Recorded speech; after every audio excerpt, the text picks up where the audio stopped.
4 రోజుల్లో 537 మంది పాకిస్తానీలు దేశం విడిచి వాళ్ళ దేశానికి వెళ్లిపోయారు. అటారీ వాఘా బోర్డర్ దాటినట్టు అధికారులు ప్రకటించారు. పాక్ నుంచి 850 మంది భారతీయులు మన ఇండియాకు వచ్చేస్తున్నారు.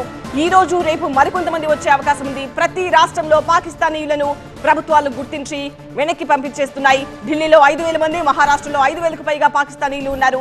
దక్షిణ భారతంలో వీసాలపై 1000 మంది ఉన్నట్టుగా గుర్తించారు. ఈ నెల 22న జమ్మూ కాశ్మీర్లోని పెహల్గాంలో 26 మంది పౌరులను ఉగ్రవాదులు పొట్టన పెట్టుకున్న నేపథ్యంలో పాకిస్తానీయులను ఈ నెల 27లోగా భారత్ను వీడండి అంటూ కేంద్రం ఆదేశాలు జారీ చేసింది. దీంతో 4 రోజుల వ్యవధిలో సుమారు 537 మంది పాకిస్తానీయులు అటారీ వాఘా సరిహద్దు దాటి వారి దేశానికి వెళ్లిపోయారు.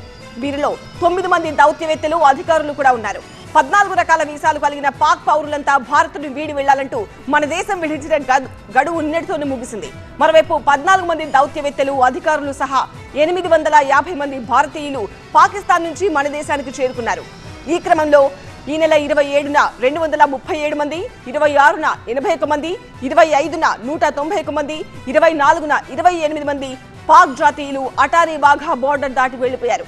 మరోవైపు 2011 జనాభా లెక్కల ప్రకారం 9.5 లక్షల మంది పాకిస్తానీలు ఉన్నట్టు గుర్తించారు.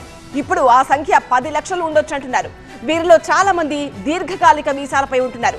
స్వల్పకాలిక వీసాలపై 1,00,000 మంది వరకు ఉన్నట్టు తెలుస్తోంది. వీరందరినీ గుర్తించి స్వదేశానికి పంపించేస్తున్నారు అధికారులు. ఢిల్లీలో 5,000 మంది, ముంబై, మహారాష్ట్రలో 5,200 మంది, దక్షిణ భారతదేశంలో 1000కి పైగా ఉన్నట్టు ఇప్పటికే గుర్తించారు. పాకిస్తాన్తో సరిహద్దులు కలిగిన కాశ్మీర్, పంజాబ్, గుజరాత్, రాజస్థాన్ రాష్ట్రాల్లో భారీగా పాక్ సెటిలర్స్ ఉన్నారు. వీరందరినీ గుర్తించే పనిలో ఉన్నారు.